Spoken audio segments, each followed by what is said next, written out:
नमस्कार. दर शनिवारप्रमाणे आज आपण पुन्हा एकत्र आलेलो आहोत. आज गीता गाणारी आपली जी बहीण आहे छोटी, अवनी मला दिसत नाहीये. त्यामुळे आपण आपला कार्यक्रम सुरू करूया. मागच्या वेळेस आपण 3ऱ्या अध्यायातला 25वा श्लोक घेतला होता. तर त्याच्या पुढे आपण 26 पासून सुरू करू. तर मी 26वा श्लोक म्हणतो आणि मग त्याच्यानंतर आपण त्याचं भाषांतर बघू आणि मग त्याच्यावर थोडं चिंतन करू. तर 24वा श्लोक झाला होता. 25वा राहिला होता. 25 पासून सुरू करू पुढे. सक्ताः कर्मण्य विद्वांसो सक्ताः कर्मण्य विद्वांसो यथा कुर्वन्ति भारत कुर्याद् विद्वांस्तथा सक्तः चिकीर्तीर्षु लोकसंग्रहम्. बघा, माझ्यामध्ये आणि अवनीमध्ये किती फरक पडतो, कारण की तिने हे सगळं ती शिकलेली आहे सगळं आणि तिने पाठ केलेलं आहे, त्यामुळे तिला हे सगळं येतं. आपण हे समजा साध्या सोप्या मराठीत वाचलं तर ते आपल्याला सगळ्यात सोपं पडणार आहे. So let us try that. तर विनोबा काय म्हणतात? गुंतूनी करीती अज्ञ ज्ञात्याने मोकळेपणे करावे कर्म तैसेची इच्छुनी लोकसंग्रह. गुंतूनी करीती अज्ञ, ज्याप्रमाणे अज्ञ म्हणजे अज्ञानी जो माणूस आहे तो कर्म करताना कशामध्ये गुंतो? तो त्या कर्माच्या फळामध्ये गुंतो आणि कर्माच्या कर्ता भावामध्ये देखील गुंतो. आपल्याला जर कर्ता भाव असेल कर्म करताना, तर त्या कर्माचं जे फळ आहे, कर्माचा जो परिणाम आहे, तो परिणाम आपल्याला भोगावाच लागेल, चांगला किंवा वाईट. कर्ता भाव जर नसला तर मग चांगलं किंवा वाईट जे काही फळ मिळेल ते आपल्या वाट्याला नाही येणार. म्हणजे अगदी सोपा समजा आपण एक प्रसंग बघितला की एक मुलगा क्रिकेट खेळतोय आणि क्रिकेट खेळता खेळता तो समजा बॅटिंग करतोय, तर कोणीतरी बॉलिंग केली आणि मग ह्यानी इथनं बॅटनी तो फिरवला बॉल आणि मग तो बॉल कुठेतरी गेला आणि कोणाच्या तरी घराची काच फुटली. ठीक आहे. आणि मग सगळी मुलं तिथनं गायब झाली. मग ती आपापल्या घरी गेली आणि अर्थात सगळी मुलं आपल्या आईवडिलांना हेच सांगणार, हे मी नाही केलं, नाही का? तर समजा मी नाही केलं असं सांगितलं, म्हणजे काय केलं की कर्ताभाव टाकला. तर कर्ताभाव जर टाकला तर मग त्याचा जो परिणाम आहे, परिणाम काय आहे की शिक्षा, ती नाही होणार, नाही का? तर जर कर्ताभाव आपण टाकला तर त्या कर्माचं फळ आपल्याला नाही चिकटत. परंतु आपण अशा प्रकारे कर्म नाही करत कधीच. आपण जेव्हा कर्म करतो तेव्हा आपल्या मनामध्ये इच्छा असते ना, की आपण ह्या कर्मामुळे जे काही फळ मिळवणार आहोत त्याचा आपल्याला उपभोग घेता यावा. त्या दृष्टीनेच आपलं सगळं कर्म असतं ना. याला म्हणतात सकाम कर्म. सकाम म्हणजे कामना राहिलेलं कामना असलेलं कर्म, कामना रहित नाही, कामना सहित कर्म. कामना सहित कर्म म्हणजे सकाम कर्म. तर तशा प्रकारचं कर्म करून त्या कर्माचं जे फळ आपल्याला मिळणार आहे ते फळ आपल्याला मिळावं आणि ते फळ मिळाल्यामुळे आपण सुखी होऊ असा आपला समज असतो. म्हणून आपण सर्वसाधारण मनुष्य कर्म करतो. म्हणून आपण त्या कर्म बंधनात अडकतो. म्हणून अज्ञ जो आहे तो बंधनात पडतो ह्या कर्मामुळे, कर्मबंधनात. परंतु जो ज्ञानी असतो तो तेच कर्म करेल, पण तो त्याच्यात अडकणार नाही, कारण की त्या कर्मामध्येचा कर्ता भाव नाही. म्हणजे काय होईल की त्याच्याकडून क्रिया होईल, परंतु तो स्वतःकडे कर्ता भाव नाही ठेवणार. असं जर आपण राहिलो तर मग आपण कर्मबंधनात नाही अडकणार. म्हणजे ज्ञानी जो आहे तो मोकळेपणाने करतो कर्म. त्याला काही त्याचं सोयरसुतक, म्हणजे त्याचं काय होईल शेवटी किंवा त्याचा परिणाम काय होईल त्याचं सोयरसुतक नसतं.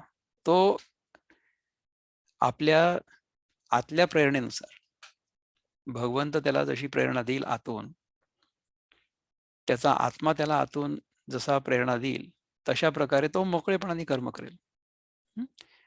इच्छुनी लोकसंग्रह. इच्छुनी लोकसंग्रह म्हणजे त्यांनी लोकांचं सगळ्यांचं कल्याण व्हावं ह्या दृष्टिकोनातून तो काम करेल, असं विनोबा आपल्याला सांगतायत. आपण आपले मित्र जे आहेत किशोर कुलकर्णी, ते काय म्हणतात थोडंसं बघूया. So we are on 325. तर तिसऱ्या अध्यायातला जो 25वा श्लोक आहे त्याच्याबद्दल किशोरजी आपले मित्र म्हणतात की अज्ञानी जन कर्तव्य कर्म करीती, परी मनी फळाची आशा धरिती, ज्ञानी जनांनी तेची कर्म करावे, अनासक्त लोककल्याण साधावे. लोकसंग्रह म्हणजे लोककल्याण, म्हणजे सगळ्यांचं कल्याण व्हावं. माझ्याकडून जे कर्म होत आहे त्यामुळे केवळ माझा स्वार्थ साधला गेला पाहिजे हे तर होईलच, असं नाही की नाही होणार, परंतु ॲट द सेम टाइम समष्टीचं देखील कल्याण होईल. अशा प्रकारे ज्ञानी जो आहे तो तेच कर्म करेल, परंतु तो समाजाचं हित बघेल, तो स्वतःचं केवळ हित नाही बघणार, असं भगवान आपल्याला सांगतायत.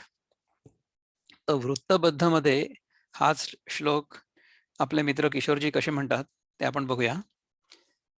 तर 3:25 असे जाण पार्थाडाणी जनांनी, करावेची कर्मा फलाशा धरवणी, फलाशे विना तेची ज्ञानी करीती, शिकावे जनांनी अशा हेतुसाठी. असे जाण पार्था, अडाणी जनांनी करावेची कर्मा फलाशा धरवणी. अडाणी लोक फलाशा मनात ठेवूनच काम करतील आणि फलाशे विना तेच कर्म फलाशे विना ज्ञानी करीती, शिकावे जनांनी अशा हेतूसाठी. म्हणजे लोकांनी अशा प्रकारे कर्म करायला शिकावं, अशा प्रकारे कर्म करण्याची प्रेरणा त्यांना व्हावी, म्हणून ज्ञानी अशा प्रकारे कर्म करत राहील, त्याला कर्म करण्याची आवश्यकता नसताना सुद्धा. म्हणजे गीतेमध्ये भगवानांनी किंवा व्यासदेवांनी लोकसंग्रह हा शब्द वापरला, त्याचाच लोककल्याण हा शब्द विनोबांनी वापरला, किंवा विनोबांनी देखील लोकसंग्रह हा शब्द वापरलाय, परंतु किशोरजींनी त्यांच्या मुक्तछंदामध्ये लोककल्याण हा शब्द वापरला आणि इथे शिकावे जनांनी म्हणजे लोकांनी त्याच्यावरून प्रेरणा घ्यावी. तर ज्ञानी मनुष्य जे कर्म करेल त्या कर्मामुळे जे अज्ञानी लोक असतील त्यांनी प्रेरणा घ्यावी आणि तशा प्रकारे कर्म करण्यासाठी प्रेरित व्हावं, हा याचा अर्थ आहे. आता ह्याच्यावर ज्ञानदेव महाराजांनी आपले जे गुरु आहेत 1, 2, 3 ओव्या लिहिल्यात, पण त्याच्या आधी आपण ना प्रभुपाद काय म्हणतात बघूया. वर्स 25 चॅप्टर 3. सक्ताः कर्मण्य विद्वांसो यथा कुर्वन्ति भारत, कुर्याद् विद्वांस तथा सक्तः चिकीर्तिर्षुर्लोकसंग्रहम्. कुर्याद् विद्वांस तथा सक्तः चिकीर्षुर्लोकसंग्रहम्. तर as the ignorant perform their duties with attachment to results, the learned may similarly act, but without attachment, for the sake of leading people on the right path.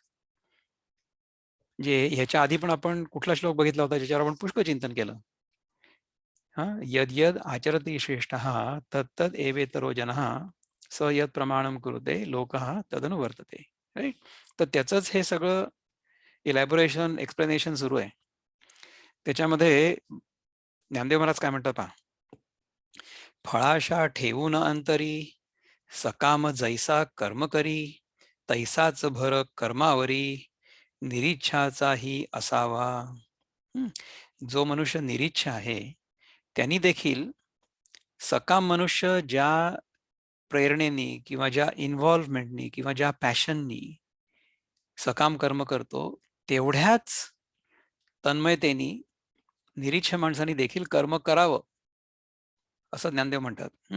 कारण सातत्य करून लोकांमध्ये जे सद्वर्तन त्याचे सर्व प्रकारे रक्षण पार्था झालेच पाहिजे. कारण सातत्य करून म्हणजे अशा प्रकारचं कर्म सतत करून आपण लोकांमध्ये जे सद्वर्तन करू. कारण सातत्य करून लोकांमध्ये जे सद्वर्तन म्हणजे जे आपल्याला सत्याकडे घेऊन जात आहेत ते, अशा प्रकारचं वर्तन. So any and all activities of our life should be geared towards, should contribute towards our understanding of the truth. That is called सद्वर्तन. ठीक आहे. त्याचे सर्व प्रकारे रक्षण पार्था झालेच पाहिजे. अशा प्रकारच्या कर्माचं किंवा अशा प्रकारचं कर्म करण्याच्या प्रवृत्तीचं रक्षण झालंच पाहिजे. आणि हे रक्षण कसं होईल? जेव्हा तुझ्यासारखे क्षत्रिय धर्माचं रक्षण करतील तेव्हा. नाहीतर काय होईल? समजा तू जर युद्धाच्या मैदानावरनं पळून गेला, तर मग अशा प्रकारे वर्तन करणारे जे लोक आहेत, त्यांना राक्षस येऊन त्रास देतील ना? तसं नाही करू शकत आपण. तू क्षत्रिय आहेस, त्यामुळे तुला ह्यांचं रक्षण करणं आवश्यक. शास्त्र मार्गाने चालावे, लोका ध्येयाकडे न्यावे, कधी न ज्ञात्याने वागावे, लोक विलक्षण रीतीने. म्हणजे जो ज्ञानी माणूस आहे ना, तो शास्त्राच्या मार्गानेच चालेल. म्हणजे त्याला खरं तर विधिनिषेध जरी नसला, विधी म्हणजे ज्या गोष्टी करायला पाहिजे त्या, आणि निषेध म्हणजे ज्या गोष्टी करू नयेत त्या. हे असले विधिनिषेध जो ज्ञानी मनुष्य असतो ना, त्याला नसतात. पण तरी देखील तो विधीनुसार कर्म करतो. So a person who is enlightened will live according to the laws of the land. He will not break the laws of the land. नहीं का? जिस मनुष्य को ज्ञान हो चुका है, वो मनुष्य जगत में रहते हुए जगत के जो नियम हैं उनका पालन तो करेगा ही. क्यों नहीं करेगा? तो उसके कारण अन्य लोगों को प्रेरणा मिलेगी. लोका ध्येयाकडे न्यावे, म्हणजे आपलं ध्येय काय आहे? वेदैश्च सर्वैर अहमेव वेद्य.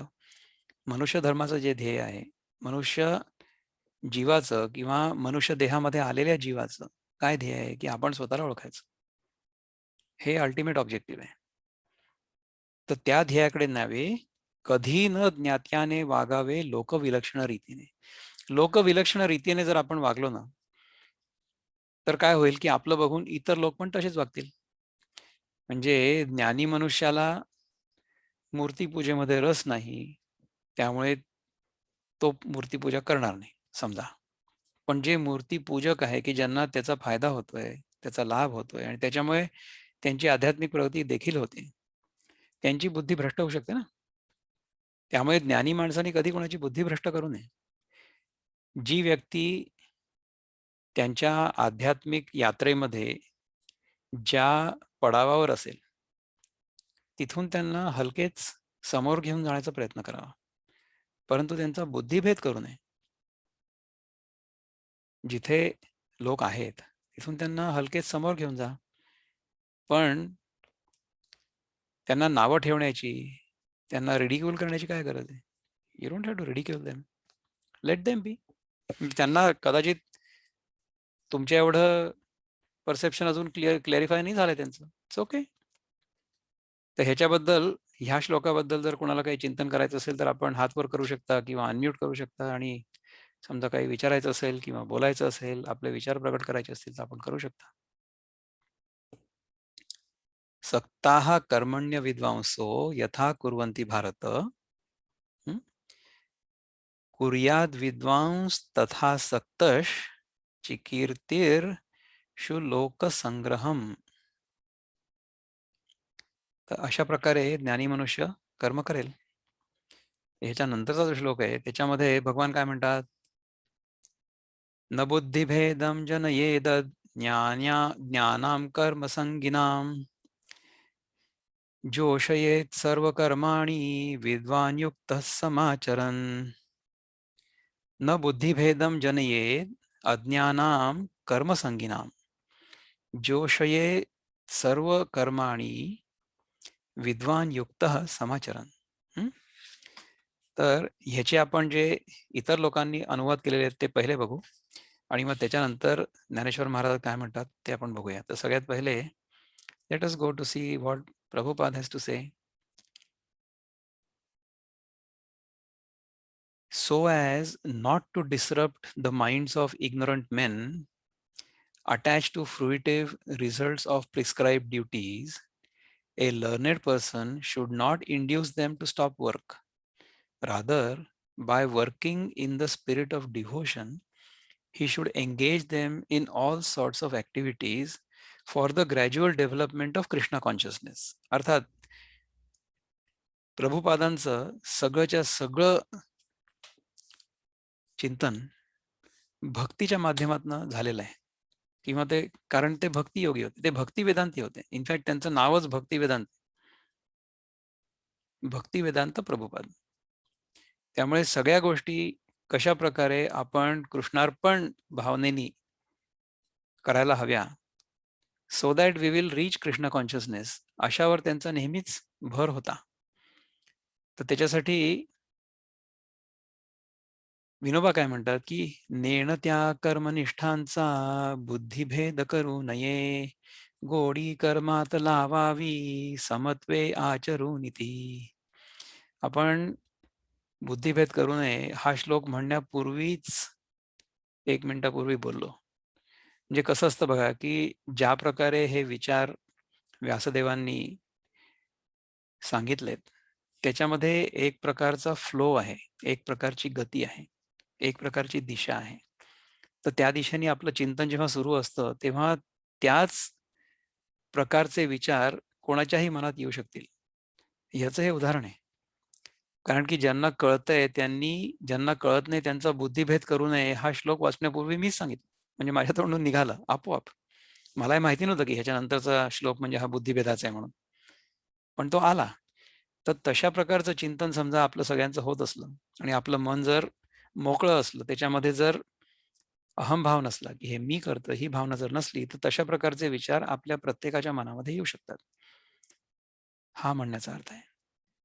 कर्म जे लोक फलाशेने करीती, वाद न घाली ज्ञानी त्यासोबती, स्वये कर्म करी फलाशा त्यागुनी, आदर्श सामान्यासी देई घालोनी.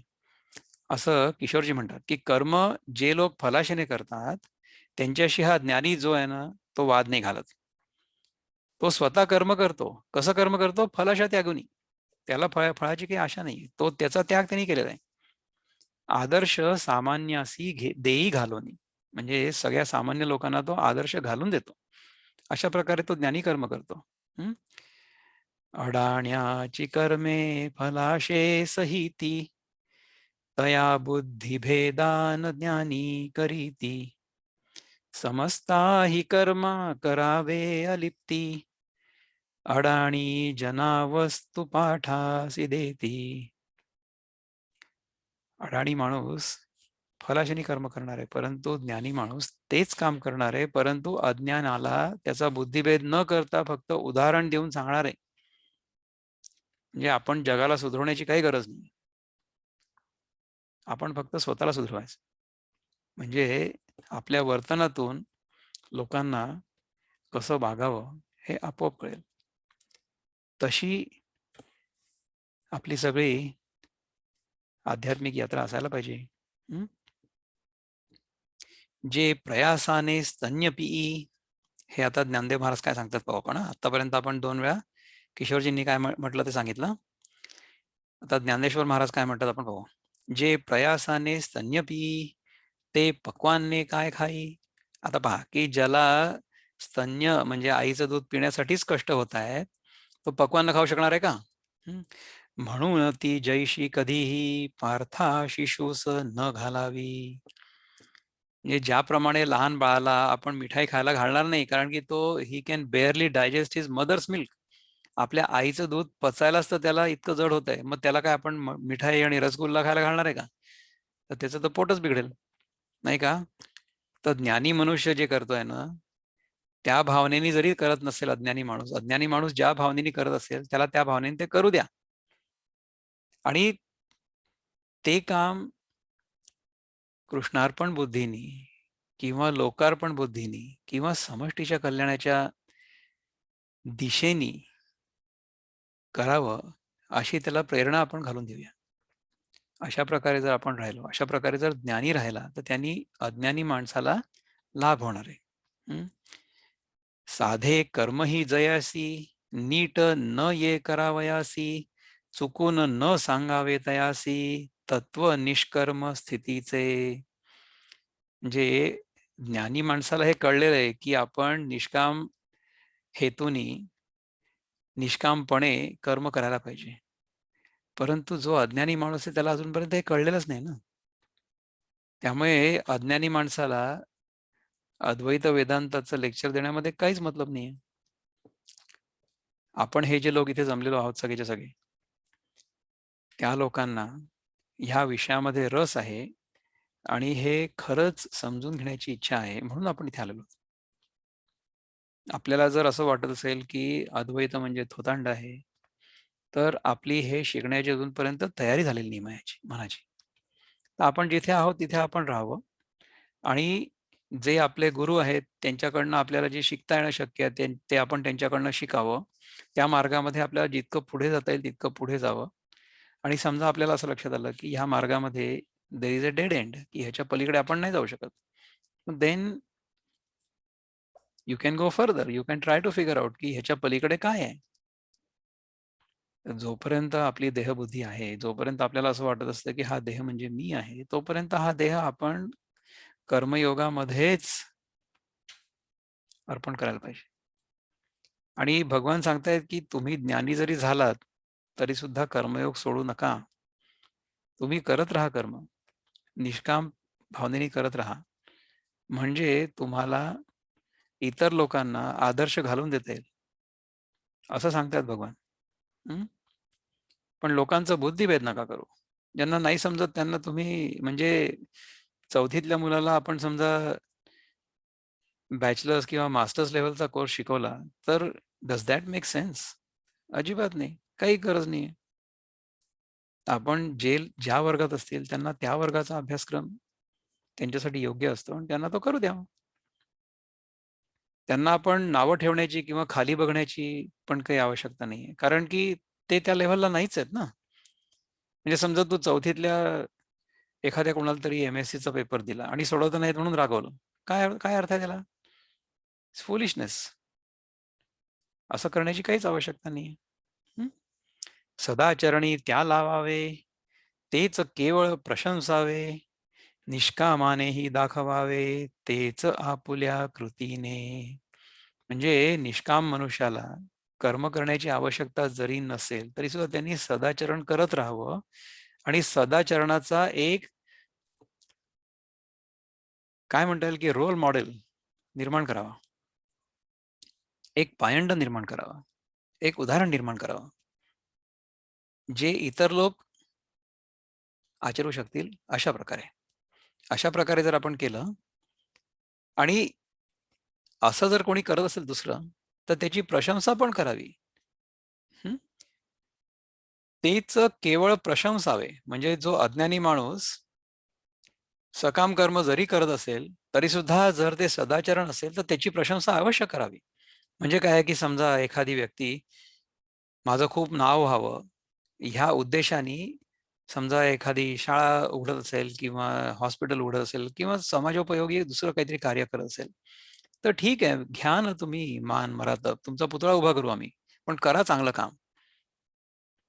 कमीत कमी तो पैसा, ती ऊर्जा चुकीच्या जागी तर आपण घालवत नाही ना. ॲटलीस्ट तेवढं तरी करतोय आपण. त्यामुळे अशा प्रकारे ज्या लोकांना त्याच्यातनं काहीतरी मिळवायचं आहे, म्हणजे नाव आणि प्रतिष्ठा जरूर मिळवा. करा समाजकार्य आणि आपण त्याची प्रशंसाच केली पाहिजे. कमीत कमी 4 चौघांमध्ये तरी. ठीक आहे ना? लोकसंग्रहासाठी जरी ज्ञाता कर्माची संगत धरी, तरीही तयासी अंतरी बंधन लागेन कर्माचे. म्हणजे लोकसंग्रहासाठी जरी ज्ञाता कर्माची संगत धरी, तरी त्यास अंतरी बंधन लागे न कर्माचे. कारण त्याच्यामध्ये कर्ताभाव नाही. म्हणजे ज्ञानी मनुष्य देखील कर्म करतोय. ज्ञानी मनुष्य कर्म करतोय असं दिसतंय.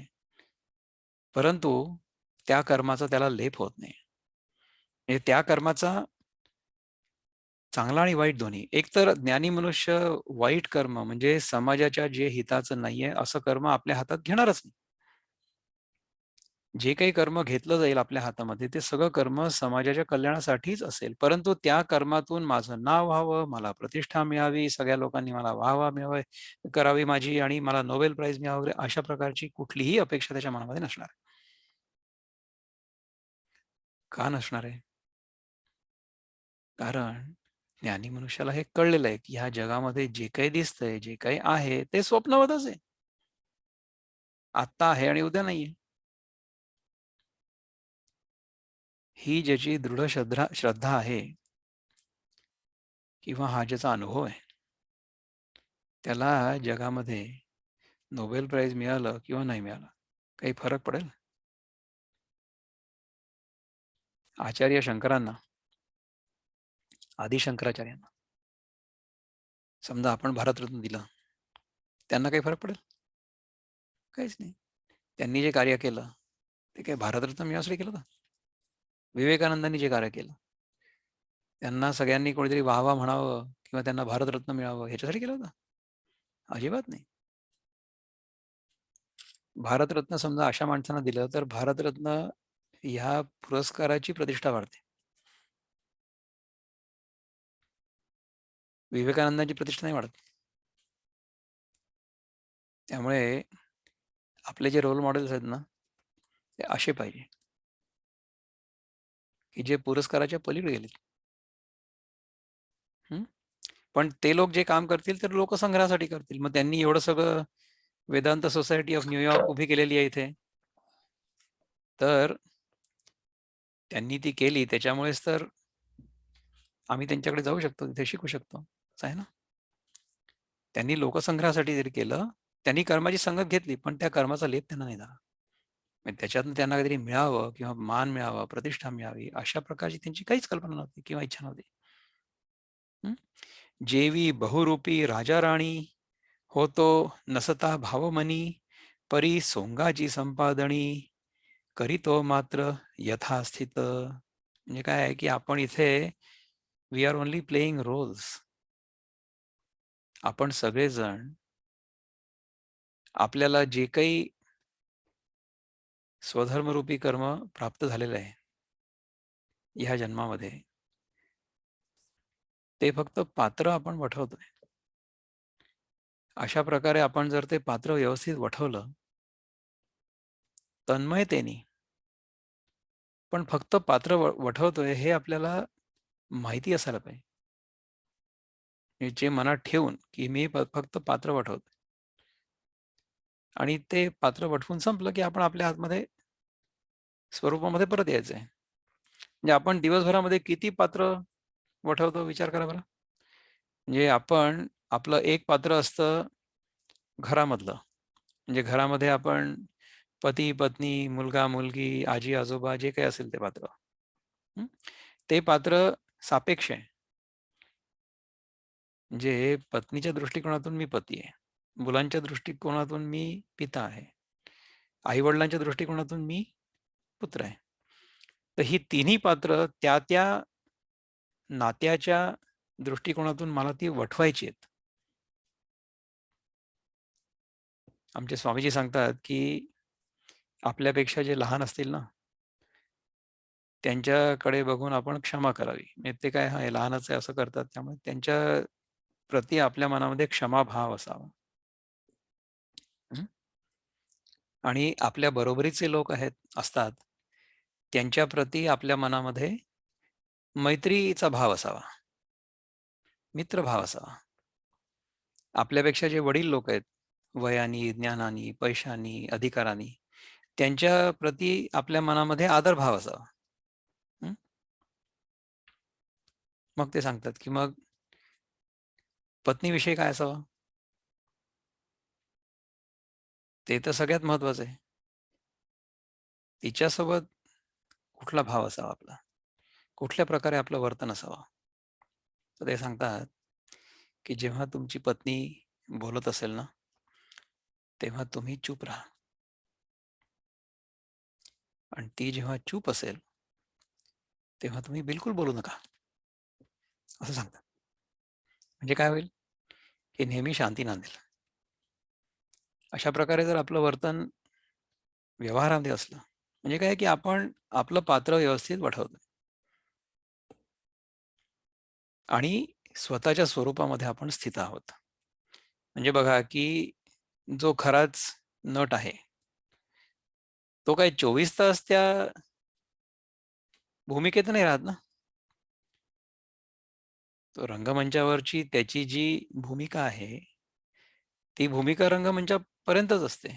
त्यानंतर तो त्याचे कपडे वगैरे काढून टाकतो आणि मग आपले साधे कपडे घालतो आणि घरी येतो. तेव्हा मग तो म्हणजे जो रंगमंचावर छत्रपती असतो त्याला माहिती असतं की आपण साधे पदी पण नाही होत कपडे काढल्यानंतर. असं होतं ना. तर तशा प्रकारे आपण नेहमी जे काही आपलं कर्तव्य असेल आपल्या आश्रम धर्मानुसार किंवा वर्णानुसार ते आपण अवश्य करावं. परंतु ते करत असताना आपण कोण आहोत याचा विसर पडू देऊ नये. हा खरा ज्ञानी आहे. तर अशा प्रकारचं समजा आपलं वर्तन असलं तर आपण लोकांना उदाहरण घालून देऊ शकतो. आपल्या जीवनातून, आपल्या आचरणातून, आपल्या वाणीतून, आपल्या विचारांतून. असं म्हणतात ज्ञानेश्वर महाराज. तर हा आपण 26वा श्लोक आता बघितला. तर त्याच्याबद्दल जर आपल्याला कोणाला काही बोलायचं असेल किंवा प्रश्न विचारायचे असतील किंवा चिंतन करायचं असेल तर आपण अनम्यूट करू शकता आणि बोलू शकता. नैनाताई, आपण मध्ये अनम्यूट केलं होतं स्वतःला, तर आपल्याला काही बोलायचं होतं का नैनाताई? नाही नाही, चुकून झालं असेल. बरं, हरकत नाही. मला असं वाटलं की काहीतरी बोलायचं होतं. मी जो बोलत असताना you wanted to make a comment. नाही नाही नाही, चुकून झालं असेल. Sorry sorry. No problem. पण हे ठीक वाटतं ना? हो हे हो तर मी काही सांगतच नाही, कारण की हे आपले जे गुरु लोक आहेत तेच सांगतात. I am just trying to explain that. मला जसं कळतंय एक्सप्लेन. त्यानुसार ते समजावून सांगण्याचा प्रयत्न होतोय इथे, नाही का? हो हो, नमस्कार. नक्कीच. Yes, Sameer, you had a question. Go ahead. एक मिनिट. बोला. मला विचारायचंय की मी बरेच ग्रंथ वाचले. बरं. योग वाचलं, रामचरित मानस वाचलं, गीता वाचली, रामसुखदास म्हणजे गोरखपूरचे आहेत स्वामी, त्यांची गीता वाचली. आता दासबोध वाचून झाला एकदा, आता पुन्हा वाचते. ते सगळ्यामध्ये काय एक हे दिसतंय मला की समोरची व्यक्ती कशीही वागू, तुम्ही चांगलेच वागा, असं सगळ्यांचं मत वाटतं मला. तर हे कितपत आताच्या परिस्थितीमध्ये कितपत योग्य असेल असं वाटतं. आपल्याला त्याच्यासाठी ना तुकाराम महाराज जे म्हणतात त्याच्याकडे थोडंसं लक्ष द्यायला पाहिजे. तुकाराम महाराज काय म्हणतात की ठकाशी ठक. आपल्याला समजा कोणी ठगवत असेल तर आपण त्यांच्याकडनं ठगायची काहीच आवश्यकता नाही. So there is no reason for us to be cheated by anybody आणि we should not cheat anybody. म्हणजे आपण कोणाशी उगीचच्या उगीच उकरून भांडण काढण्याची काही आवश्यकता नाही. परंतु आपल्यावर समजा आक्रमण होत असेल तर मग आपल्याला ते थोपवणं आवश्यक आहे आणि ते थोपवणं आपलं कर्तव्य देखील आहे.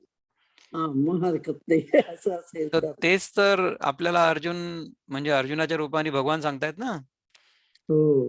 म्हणजे भगवंतानी सगळ्या प्रकारची डिप्लोमसी करून बघितली,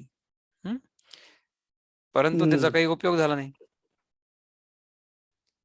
तर त्याच्यामध्ये भगवान मग शेवटी म्हणाले की नाही, आता हे युद्ध अटळ आहे आणि हे युद्ध होण्यापूर्वी आदल्या दिवशी रात्री देखील संजय, म्हणजे आजकालचे संजय नाही, तो संजय, त्या संजयाला धृतराष्ट्रांनी पांडवांच्या तंबूमध्ये पाठवलं. जाऊन म्हणजे आता हे पहिल्या अध्यायामध्ये अर्जुनाने जे सगळं आर्ग्युमेंट केलं ना की मला असं नाही तसं नाही तसं नाही, हा सगळा त्याचा बुद्धिभेद त्या संजयने केला होता. हे धृतराष्ट्राने त्याला जाऊन सांगितलं. म्हणजे तू संजय, तू जाऊन त्या अर्जुनाला त्याचं डोकं फिरव. अरे तू तर शहाणा आहेस, आणि हे तुझे भाऊ जे आहेत चुलत भाऊ, ते तर गाढव आहेत, ते तर मूर्ख आहेत. तर तू तर शहाणा असल्यामुळे तू कशाला युद्ध करतोय, नको करू. आणि तू तुझ्या गुरूंना, तुझ्या वडिलांच्या काकांना मारशील का? मग तुला पाप नाही लागणार का? हे सगळं त्या संजयनी याच्या डोक्यामध्ये भरवण्याचा प्रयत्न केला. हे सगळं झालं होतं. मग हे सगळं त्याचं आर्ग्युमेंट ऐकल्यानंतर कृष्णाने तर धर्मराजाला विचारलं. कृष्णाने सांगितलं धर्मराजाला, हे बघ धर्मराज, तुमच्या वतीने मी ह्याला उत्तर देऊ का? धर्मराज म्हणे ऑफकोर्स, गो अहेड, कृष्णच आहे तू.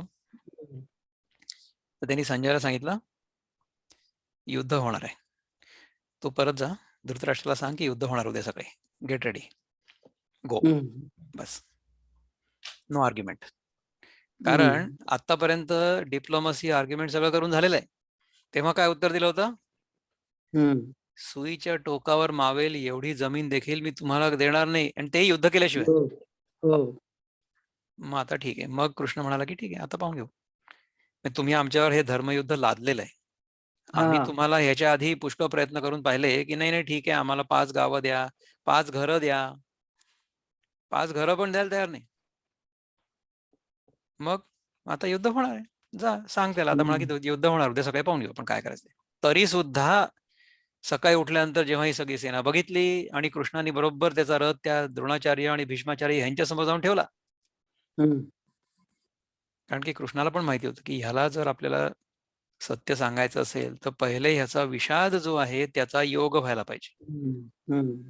म्हणून जो पहिला अध्याय आहे तो अर्जुन विषाद योग.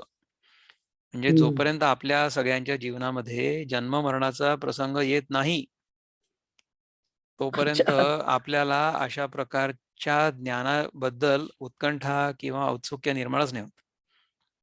जोपर्यंत आपलं स्वप्न व्यवस्थित चाललेलं ना तोपर्यंत आपल्याला काहीच प्रॉब्लेम नसतो. आपण स्वप्नात जागे पण नाही होत. पण स्वप्नामध्ये समजा एखादा अपघात झाला, मग त्या अपघातामुळे आपल्याला जाग येते, असं होतं. जागृत अवस्थेमध्ये जेव्हा आपल्या जीवनामध्ये असल्या प्रकारचे प्रसंग घडतात ज्याच्यामुळे आपल्याला आत्मपरीक्षण करायला भाग पाडलं जातं, तेव्हा असले प्रश्न आपल्या मनामध्ये उद्भवतात. परंतु ते होईपर्यंत, तोपर्यंत आपल्याला कर्म करणं कुठल्या प्रकारे, जे समष्टीसाठी कल्याणासाठी आहे ते अत्यावश्यक आहे. आणि ज्ञान झाल्यानंतर देखील तेच कर्म करणं आवश्यक आहे, परंतु ते लोककल्याणार्थ किंवा त्याची जी मनस्थिती आहे ती कल्याणार्थ असेल. म्हणजे त्याचा उद्देश स्वतःसाठी काय मिळते मला, what am I going to get out of this, हे नसणार आहे. परंतु ह्याच्यामुळे सगळ्यांचा फायदा होतोय की नाही, बहुजन हिताय बहुजन सुखाय, तरच मी ते कर्म आपल्या हाती घेईन इन द फर्स्ट प्लेस, असं आहे. खूप सुंदर. पण आपण हा चांगला प्रश्न विचारला आणि मला समाधान आहे. तर ह्याच्या व्यतिरिक्त आणखीन कोणाला काही विचारायचं का प्रश्न? चांगलं झालं चिंतन. तर ह्याच्या पलीकडचा श्लोक मी घेतो आता. प्रकृतेः क्रियमाणानि गुणैः कर्माणि सर्वशः अहंकार विमूढात्मा कर्ताहम इति मन्यते. हा माझा फार आवडता श्लोक आहे. आता हा श्लोक आपण, आपले जे गुरु लोक आहेत त्यांनी त्याचा अनुवाद काय केला ते बघून घेऊ पहिले. तर सगळ्यात पहिले आपण बघू की प्रभुपाद ह्या श्लोकाबद्दल काय म्हणतात. ते म्हणतात की the spirit soul bewildered by the influence of false ego thinks himself the doer of activities that are in actuality carried out by the 3 modes of material nature. म्हणजे जी काही कर्म घडतात ती जे 3 गुण आहेत प्रकृतीमधले, सत्व रज तम, यांच्या एकत्र येण्यामुळे होत असतात सगळ्या क्रिया. परंतु त्या क्रिया करणारा मी आहे असा जो विमूढ आत्मा आहे, अहंतेमुळे स्वतः मी करतोय अशा प्रकारचा समज करून बसतो. कर्मे होतात ही सारी प्रकृतीच्या गुणांमुळे, अहंकार बळे मूढ करता मी हिची घेतसे, करता मी हेची घेतसे. म्हणजे काय, कर्म होतात ही सारी प्रकृतीच्या गुणांमुळे, परंतु अहंकार बळे मूढ करता, अहंकार बळे जो करता मूढ आहे, अहंकार बळे जो मूढ आहे, म्हणजे आपल्या अहंकारामुळे आपण स्वतःला जे नाहीये ते आहोत असं समजून घेतलंय ना, त्याला अहंकार म्हणतात. आणि हा मोह आहे. मूढ म्हणजे जो मोहित आहे तो. मूढ म्हणजे जो मी नाहीये तो मी आहे असं मी स्वतःला समजून बसलेलो आहे. म्हणजे काय की मी खरं तर वेगळा, डिस्टिंक्ट, सेपरेट नाहीच आहे. परंतु मी चुकून हे समजून बसलेलो आहे की मी वेगळा आहे, मी विशिष्ट आहे. हं? आणि मी हे करतोय. ह्या अहंतेमुळे हे कर्म मी करतो आहे, अशी त्याची भावना होते. परंतु खरं तर कर्म प्रकृतीच्या गुणांमुळे घडतायत. हे माहिती पाहिजे. हे कळत नाही आपल्याला. त्याच्यासाठी किशोरजी आपले मित्र काय म्हणतात? 27वा श्लोक. माया आणि गुण तीन समस्त कर्मासी कारण मूर्ख जो लिप्त अहंकाराने मी केले मी केले सर्व असे माने. माया आणि 3 गुण ह्याच्यामुळे सगळी कर्म घडतात किंवा सगळ्या क्रिया घडतात. परंतु जो मूर्ख अहंकाराने लिप्त आहे तो काय म्हणतो की मी केलंय सगळं असं तो मानतो. पण ही चुकीची मान्यता आहे.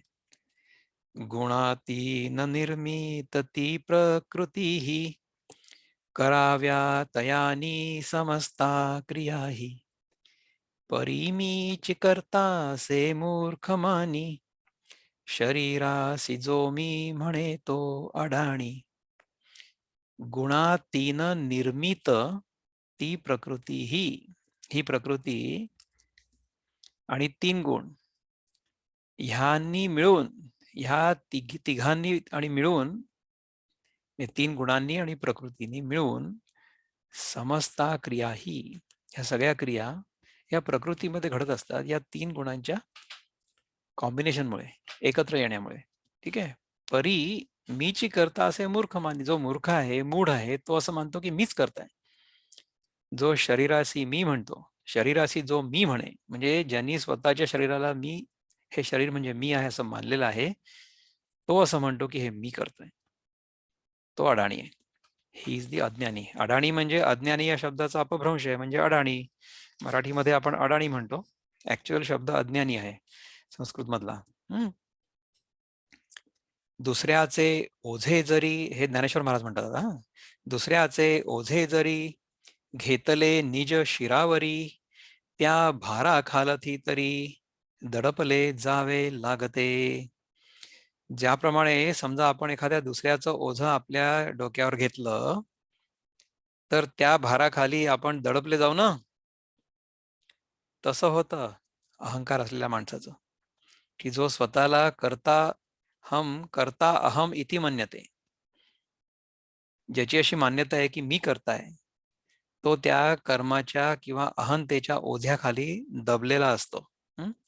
शुभाशुभ कर्म तैसे प्रकृतीमुळे घडत असे परिभ्रमाने मानितसे मूर्ख. मूर्ख काय मानित असे? त्याचा करता मी. शुभाशुभ कर्म तैसे प्रकृतीमध्ये घडत असे. सगळं कर्म जे आहे ते प्रकृतीमुळे घडत आहे, गुणांमुळे घडत आहे. परंतु भ्रमाने मानित असे मूर्ख त्याचा करता मी असं म्हणतो. धरून देहाच्या अहंतेसी संकुचित मानी आपणासी अर्जुना ऐशा मूर्खासी परमार्थ हा न सांगावा. हे ज्ञानेश्वर सांगतात. म्हणजे ही जी ओवी आहे ना, हा या श्लोकाचा अर्थ नाही आहे. परंतु ज्ञानदेवांना ह्याच्यामधून काय सुचलंय ते इलॅबोरेट करतात. ते आपल्याला समजावून सांगतायत की हे बघ, म्हणजे कृष्णाने अर्जुनाला जे सांगितलं त्याचा काय अर्थ आहे, रिडिंग बिटवीन द लाईन्स, हे ज्ञानेश्वर महाराज आपल्याला सांगतात की देहाच्या अहंतेशी धरून जर तू स्वतःला संकुचित मानलं, म्हणजे हा देह मी आहे याच्यामध्ये काही समस्या नाही, पण केवळ हाच देह मी आहे आणि हे जे इतर देह आहेत ते मी नाही आहे, ही जी मान्यता आहे ही चुकीची आहे. फक्त हा देह मी एवढा मी संकुचित आहे का? नाही. हे सगळंच्या सगळं जग माझ्यामध्ये सामावलेलं आहे. कारण की या सगळ्या जगाचा अनुभव मला कुठे होतोय? माझ्या हातच तर होतोय ना. हे काय झालं की हे जग बाहेर दिसतंय ते रूप आहे आणि जे माझ्या आतमध्ये आहे ते नाम आहे. नामरूपात्मक जो अनुभव मला येतो तो आहे जग. तो माझ्याच मनाचा विस्तार आहे. जगाला स्वतंत्र अस्तित्व नाहीये. जोपर्यंत मी नसेन तोपर्यंत जगाला अस्तित्व नाहीये. जे रोज रात्री आपल्याला अनुभव येतो. आपण जेव्हा रात्री झोपतो तेव्हा जग कुठे जातं? आपल्यासाठी ते नाहीच होत. तुम्ही म्हणाल की इतरांसाठी असतं. हां, इतरांसाठी असेल, पण आपल्यासाठी कुठे असतं? इतरांचा अनुभव आपल्याला आहे का? नाहीये. आपल्याला फक्त आपला अनुभव आहे. त्यामुळे धरून देहाच्या अहंतेसी आपण जर आपल्याला संकुचित मानलं, तर अशा मूर्खाशी परमार्थ हा न सांगावा. त्याला तू हे सांगूच नको. कारण की त्याच्यासमोर आपली ऊर्जा फक्त वाया जाईल. बाकी काही नाही होणार. असं होईल. हं?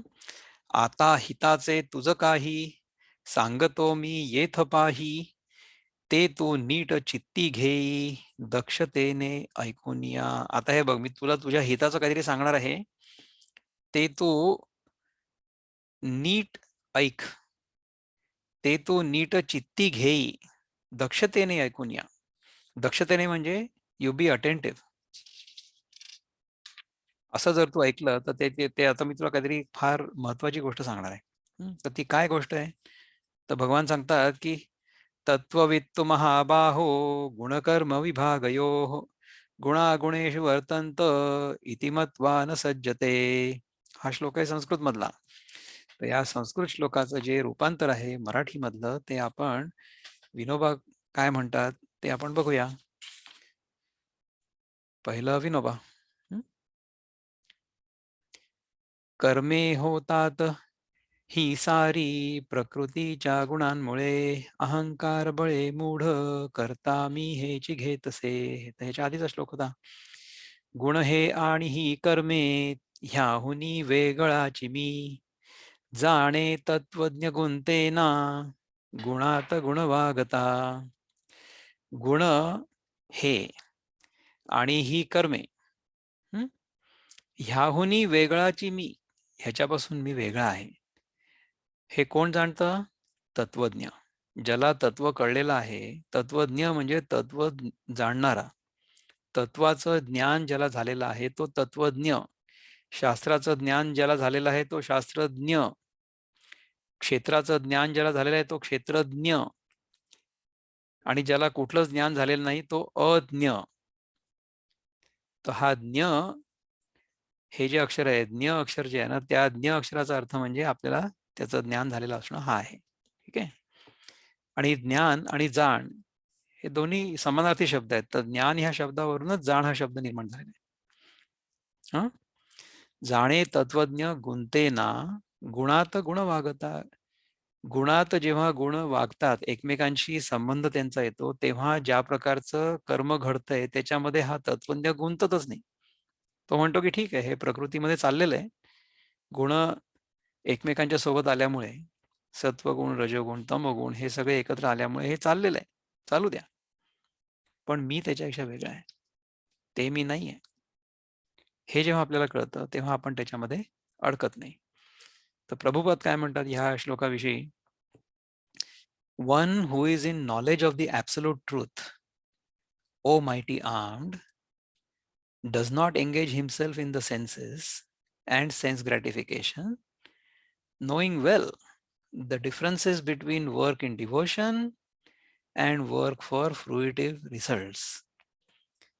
म्हणजे ज्या व्यक्तीला हे तत्व माहिती आहे की ह्या जगामधल्या सगळ्या गोष्टी सत्व रजतम ह्या तिन्हींच्या एकत्रीकरणामुळे होत आहेत, त्याला हा फरक कळणार आहे की कुठलं कर्म स्वार्थी आहे आणि कुठलं कर्म निस्वार्थी आहे. म्हणजे कुठलं कर्म सकाम आहे आणि कुठलं कर्म निष्काम आहे. आणि तो प्रत्येक वेळेस निष्काम कर्मच चूज करेल. त्या दिशेने त्याची यात्रा सुरू राहील. ठीक आहे. तर किशोरजी काय म्हणतात पहा की ज्यासी असती गुणकर्म ज्ञात, त्यासी अर्जुना असे अवगत, वसती विषयासंगे गुण तिन्ही, जाणोनी तो न किंचित मोही. ज्यासी असती गुणकर्म ज्ञात, त्यासी, ज्याला ते गुणकर्म माहिती आहेत, त्यासी म्हणजे त्याला अर्जुना असे अवगत म्हणजे माहिती आहे त्याला. हे अवगत म्हणजे he has understood it, he has internalised it. वसती विषयांसंगे गुण तिन्ही, म्हणजे बाहेर जगातले हे विषय आणि 3 गुण, हे 3 जेव्हा एकत्र येतात ना, तेव्हा ह्या सगळ्या क्रिया घडत असतात. जाणोनी तो न किंचित मोही, हे सगळं जाणल्यामुळे तो मोहित होत नाही. He doesn't gate डिल्युडेड.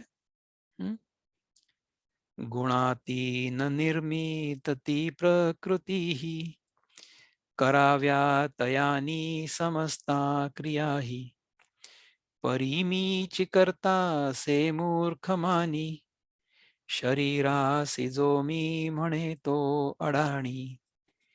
हे आपण मागच्या वेळेस म्हटलं नव्हतं, परंतु आपण हे म्हटलं आता.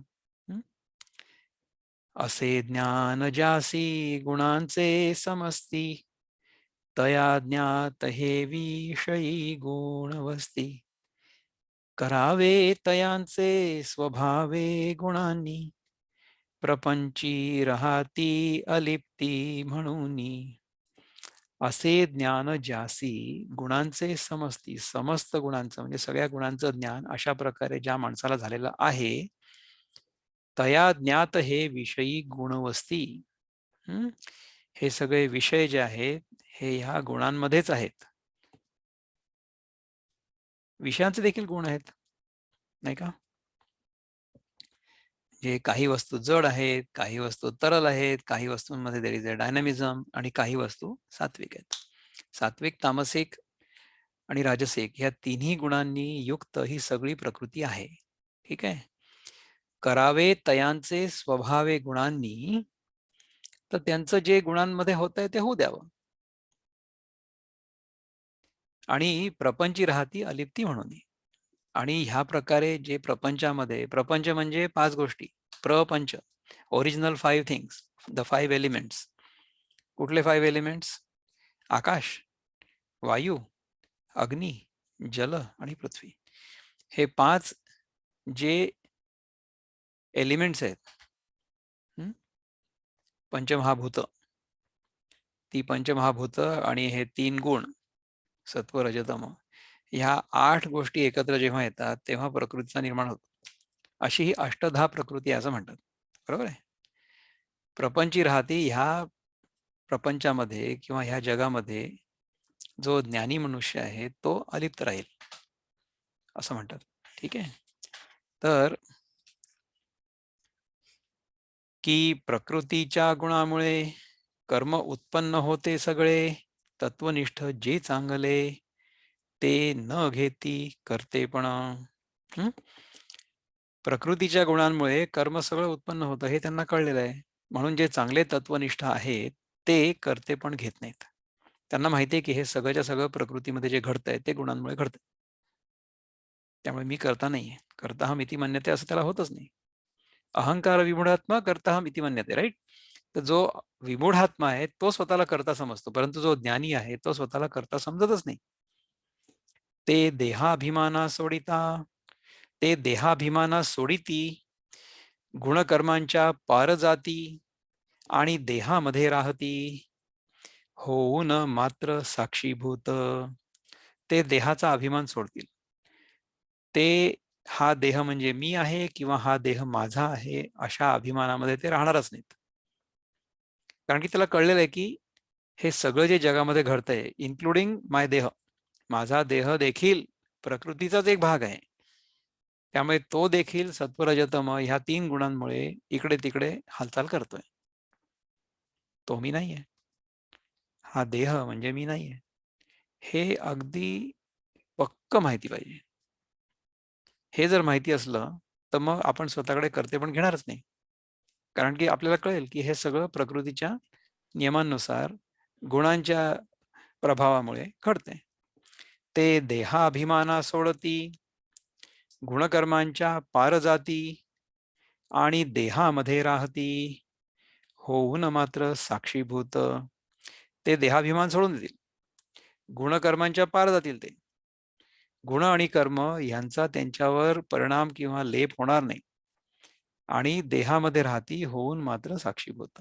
देहामध्ये राहतील ते, पण as a witness, as a साक्षी ते बघतायत की हे प्रकृतीमध्ये काय काय घडतंय आणि आपण त्याचे साक्षी आहोत. देह म्हणजे आपण नाही, ही देहबुद्धी टाकणं किंवा गळून पडणं आणि आपला जो जीवभाव आहे, म्हणजे आपली वेगळेपणाची जी भावना आहे, तिचं निराकरण होणं. ह्या दोनच गोष्टी आध्यात्मिक साधनेमध्ये किंवा अद्वैत वेदांतामध्ये अपेक्षित आहेत. ठीक आहे. म्हणून देहामध्ये असून त्यास न लागे कर्मबंधन, जैसे जगताचे वर्तन, लेप लावी ना सूर्यासी. पहा किती सुंदर लिहिलंय की देहामध्ये असून देखील त्याला कर्मबंधन नाही लागणार. आणि ज्याचप्रमाणे जगामध्ये ज्या काही क्रिया घडत असतील त्या लेप न लावी सूर्यासी, त्याचा सूर्यावर काही परिणाम होतो का? काही नाही होत. जगामध्ये जे घडतं ते घडू द्या. सूर्य जसा आहे तसाच आहे.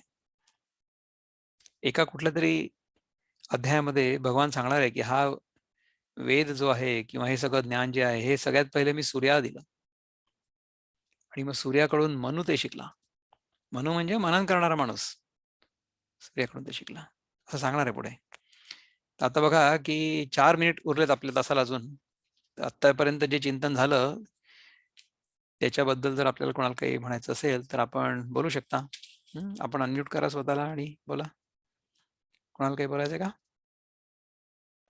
की आपण आणखीन एक श्लोक घ्यायचा याच्या पुढचा? घेऊया. हा बोला अपर्णाताई. आपण काही बोलत होता का नाही? दीपकला बोलायचं. दीपक, सॉरी अपर्णाताई नाही, दीपकला बोलायचं. Deepak go ahead please. तर मला हे विचारायचंय की आपण गुण आणि ह्याच्या प्रकृती बाबतीत बोलतोय की प्रपंच. आपण मूड म्हणजे आपण बुद्ध जन नाहीयेत म्हणजे आपण मूड आहोत टू बरोबर. Some extent. हम्म. तर ही मूढता आपल्या म्हणजे मूढता आणि गुणांमध्ये, कारण आपण जे डिसिजन्स घेतोय किंवा जे काम करतोय ते सगळं आपल्या गुणांमुळे किंवा आपल्या मूढतामुळे इन्फ्लुएन्स होत आहे. आणि आज मी काही करायला घेतलं तर ते त्याच्यामुळे आहे. तर प्रश्न असा आहे की व्हॉट इज द सोर्स, म्हणजे कॉज अँड इफेक्ट जे आपण म्हणतो की मूढता आपले गुणांचे कॉज आहे की गुण आपल्या मूढताचं कॉज आहे, म्हणजे दोघांमध्ये ओरिजिन कुठे आहे? म्हणजे आपण आपल्याला माहिती आहे की आपण मूड व्हायला नको, आपण नॉलेज वाढवावी आणि मूढता कमी झाली पाहिजे. पण लुक्स लाईक दोघांमध्ये काय? What comes first, chicken or the egg, right? Right, that is the question. तर मूढता पहिले येते की गुण आणि कर्म पहिले येतात? हे सांगणं फार कठीण आहे, कारण की this is a cycle. One is actually dependent upon the other, आणि the more we identify with it the more we get entangled in it आणि we don't really get out of it. हा problem आहे. कसं आहे माहिती आहे का की आपण खरं तर याच्या पलीकडे आहोत. आपण खरं तर अलिप्त आहोत, परंतु आपण लिप्त आहोत असा आपला समज आहे. आणि हा गैरसमज आहे किंवा हे अज्ञान आहे. आणि अज्ञान म्हणजे नॉट इग्नोरन्स. अज्ञान म्हणजे अपूर्ण ज्ञान. म्हणजे काहीतरी आहे असं वाटतंय, परंतु ते नेमकं काय ते कळत नाही. म्हणजे जो अद्वैतामधला क्लासिक स्नेक आणि रोप आहे ना, तसं आहे ते की आपल्याला काहीतरी आहे असं दिसतंय, परंतु अंधार आहे ना, म्हणजे अंधुक आहे. ते काहीतरी आहे असं वाटतंय खरं, आहे असं दिसतंय खरं, परंतु जे आहे ते क्लिअरली दिसत नाहीये. परंतु मग त्याच्यासारखं काय असेल दिसणारं ते मी त्याच्यावर अध्यारोपित करतो. म्हणजे तिथे साप कधी नव्हताच, कधीच नसतो. तो असतो दोरच, परंतु मला ते बरोबर कळत नाहीये, त्यामुळे तो साप आहे असं मी मानतो. ठीक आहे. तर मी स्वतः जीव आहे किंवा मी स्वतः देह आहे असं मी मानतोय. कशामुळे? अपूर्ण ज्ञानामुळे. काय काय होतंय की जसं जसं मी माझ्या इंद्रियांशी, माझ्या देहाशी तादात्म्य करतो, त्यानुसार आपल्याला जे अनुभव येतात ते माझे अनुभव आहेत आणि तेवढंच जग आहे किंवा जसं मला कळतंय तसंच ते जग आहे. इंद्रिय मला जे दाखवतायत तेच जग आहे, असा माझा समज होतो. तर इंद्रिय, विषय आणि इंद्रियांपासून होणारं विषयांचं ज्ञान, ह्या तिन्ही गोष्टी प्रकृतीमध्ये घडतात, गुणांनुसार होतात. आणि हे सगळं चक्र अनादी काळापासून चालत आलेलं आहे.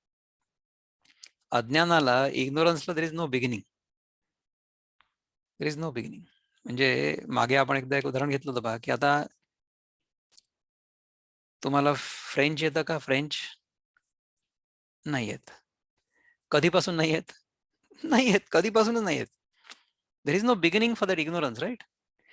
पण येत नाही ह्याचं ज्ञान आहे ना. म्हणजे I don't know French, that I no.